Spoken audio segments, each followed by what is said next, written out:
Deuteronomy chapter 3. Next, we turned and headed for the land of Bashan, where King Og and his entire army attacked us at Edrei. But the Lord told me, "Do not be afraid of him, for I have given you victory over Og and his entire army, and I will give you all his land. Treat him just as you treated King Sihon of the Amorites, who ruled in Heshbon." So the Lord our God handed King Og and all his people over to us, and we killed them all. Not a single person survived. We conquered all 60 of his towns, the entire Argob region in his kingdom of Bashan. Not a single town escaped our conquest. These towns were all fortified with high walls and barred gates. We also took many unwalled villages at the same time. We completely destroyed the kingdom of Bashan, just as we had destroyed King Sihon of Heshbon. We destroyed all the people in every town we conquered, men, women, and children alike. But we kept all the livestock for ourselves and took plunder from all the towns. So we took the land of the 2 Amorite kings east of the Jordan River, all the way from the Arnon Gorge to Mount Hermon. Mount Hermon is called Sirion by the Sidonians, and the Amorites call it Senir. We had now conquered all the cities on the plateau and all Gilead and Bashan, as far as the towns of Salekah and Edrei, which were part of Og's kingdom in Bashan. King Og of Bashan was the last survivor of the giant Rephaites. His bed was made of iron and was more than 13 feet long and 6 feet wide. It can still be seen in the Ammonite city of Rabbah. When we took possession of this land, I gave to the tribes of Reuben and Gad the territory beyond Aror along the Arnon Gorge, plus half of the hill country of Gilead with its towns. Then I gave the rest of Gilead and all of Bashan, Og's former kingdom, to the half-tribe of Manasseh.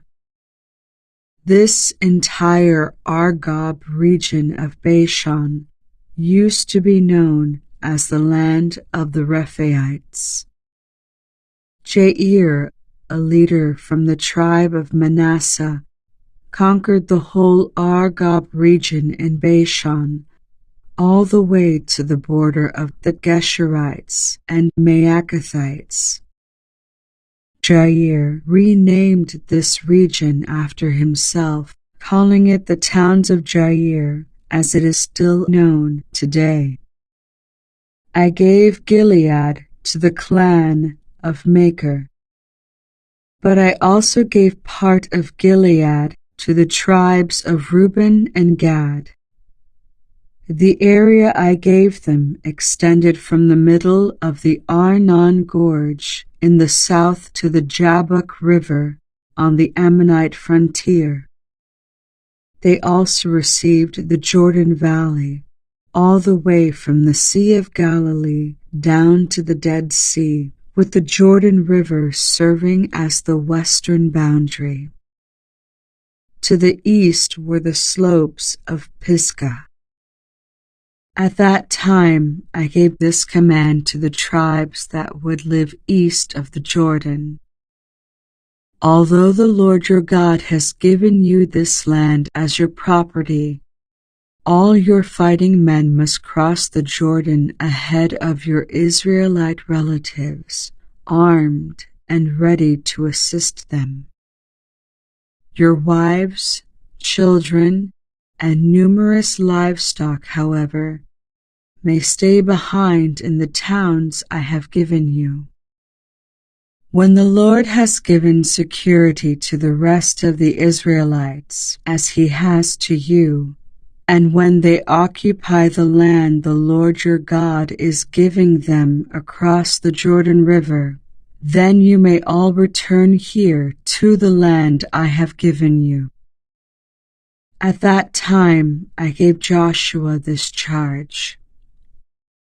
You have seen for yourself everything the Lord your God has done to these two kings.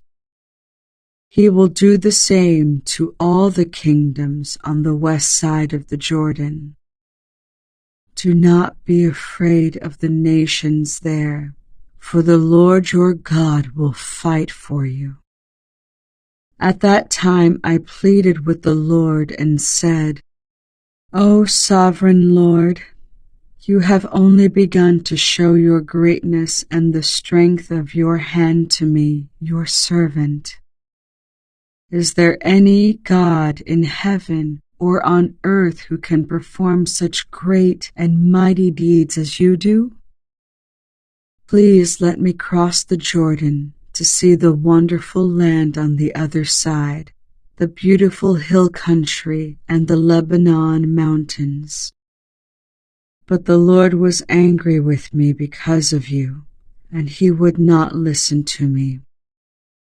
That's enough, he declared. Speak of it no more, but go up to Pisgah Peak and look over the land in every direction. Take a good look, but you may not cross the Jordan River. Instead, commission Joshua and encourage and strengthen him, for he will lead the people across the Jordan. He will give them all the land you now see before you as their possession. So we stayed in the valley near Beth Peor.